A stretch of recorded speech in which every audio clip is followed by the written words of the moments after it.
They're like, if you were not an actor, what would you be? So I've changed it to if you were not a badminton player, what would you be? Because that means you can't say badminton player. But badminton would not have been my answer. Oh, we have something new coming. Yeah. So let's just, guys, just rewind, just delete. Let's do a little Christopher Nolan here. Just delete that. So Deepika, the question is, if you were not an actor, what would you be? I would have probably been an interior designer. Yeah, that's something I've always been very, very passionate There's somebody about. who's just bought a new apartment who's very excited. It's like, they get blue curtain. I'm happy to render free services. That's how passionate I am about interior design. I've always been, even as a kid. And at one point, I did have this plan to go to like some like design school abroad, Wow. and yeah. Can I just collectively say we are very happy you didn't make that decision? We are very happy that you But I channelize my energies now differently. Like I do up the home and I keep changing things around and I have fun with it. Please do all those things, but don't stop doing films ever, right? So that's all. We are all very selfish people. We only care about that. Okay, I was not going to ask you your favorite film, but now I feel like we should ask her, no? Favorite character? Can we ask favorite character? Because film becomes like, oh no, you said something about the director and about the other. So favorite It boils character. down to the same thing. It's like, oh, she chose this character over that character. Okay, so I'll make it a very harmless, innocuous question.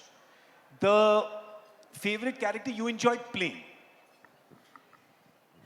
I'd have to say it's very difficult though. I mean, it's like saying choose this child over that child. But if I really had to choose, and you guys are putting me in the spot, but I'd say Piku. Yeah. It was very special. There was something very, very special about the energy on that movie. And I feel like my sister and I are at that age now where we feel like we're Piku. Yeah. So just, I don't know, something about Piku is very, very special. And that's one of the movies that sort of keep coming up in conversation when I talk to people. They're like, we really like that movie, or like someone's been through that experience or going through that experience, or you know, lost a parent. And so there's a lot of that. I feel like maybe it's just the stage of life that I'm at now. Yeah. Yeah, that seems to be my most favorite. But just on that film, 1 second, how daunting was it? Because these are two experienced, like, powerhouses, right? And first I must say, you held your own against them. You were absolutely fantastic in that film. Whoever agrees, please give a round of applause, because you were fantastic. Like, Koi shak? koi nahi. Koi bhi nahi. How was it though? Did it get easier through the days, or? No, I mean, like you said, I was just aware of the fact that I was going to be opposite these two incredible people. But I think what makes for great collaboration is when you're not competing with the, you know, Yeah. with your co-stars. You're really genuinely invested in telling a good story. And I think that's what we were there to do. I don't think Irfan was trying to be one up on Mr. Bachchan, or he was trying to be one up on anyone. You know, it's Yeah. just, it was a beautiful collaborative process, and I think we were all just invested in giving our best to the film. Yeah. Yeah, and I was aware before I got into this that I was going to be with two of these most incredible actors. But that's that. I mean, when the camera's rolling, I'm not thinking of Mr. Bachchan. I'm thinking of the character that I'm opposite. Yeah. I have to say that there were 3 master musicians at play, and it was a beautiful symphony that came out. So that was fantastic. Let's talk about jewelry, because that's core competence for a lot of people in this room. So do you remember, okay, it's a 2-part question. First is, when you were a child, do you remember the piece of jewelry that you really wanted and you said, oh, when I make money or when I grow up, this is the first piece of jewelry I'll get? For me, it's always been more sentimental and emotional than sort of looking at a hoarding or, you know, putting my finger on something and saying, this is what I want. So there were definitely pieces of jewelry, and my sister and I were discussing it this morning. There were definitely pieces of jewelry in our mother's locker that I had my eyes on. And I still have my eyes on Does them. your sister know about this?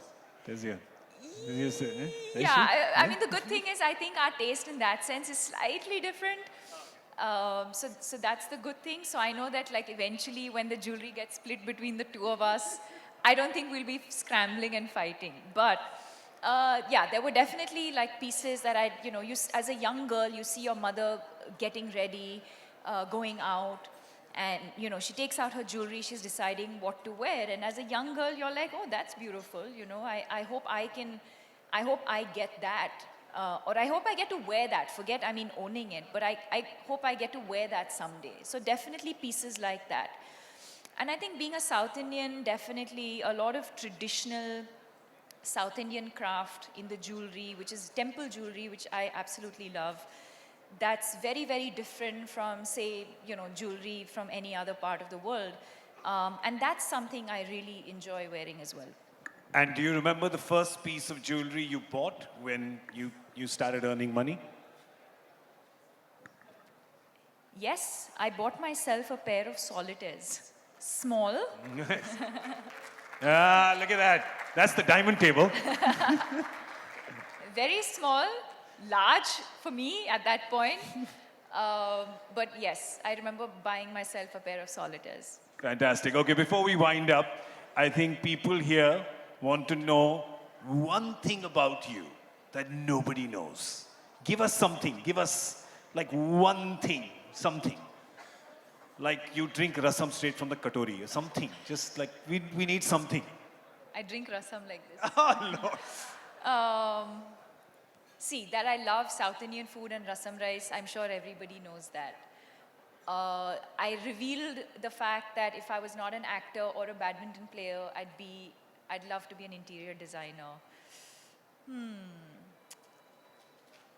That I'm OCD, does anyone know that? Okay. Somebody said, yeah, I am. Yes, we know. Somebody said, I am. Oh, you know that. Are you as well? Are you? No, you're not. Are you sure? Put her bag on the table. Let's see. Take it away from. Oh, she did. Well done. That I'm very punctual. Does anyone know that? I'm punctual. Okay, Oh, they don't time know 'cause- management. Time management. Time management. Okay, I'm great with multitasking. I'm very good with time management, and my gut instinct is something I protect. These are all nice, cool things she's saying. Okay, yeah. fine. I'm a We great. were- Okay, wait. We were hoping for like a Wait, something wait, which wait, makes wait, you more wait. human like us. Do I win a hamper or no for this answer of mine? There's no. Okay, this bottle I'll of give you a water. bottle of water. Yeah. I'm a great baker. I bake really well. Okay, now how do I argue with perfection, right? Unfortunately, we can't find any imperfection in this perfection. Tell me. Like, are you clumsy? Like, do you drop food when you eat? Oh yeah, all the time. I was known for this. Yeah. Like when I was small, and now she's going to start laughing. We never remembered restaurants based on, or my family never remembered restaurants based on the name of the restaurant. It was the restaurant where Deepika dropped milkshake, the restaurant where Deepika dropped a fork, the restaurant where she spilled sweet corn soup on herself. So that's how we remembered restaurant names. Nice. And I think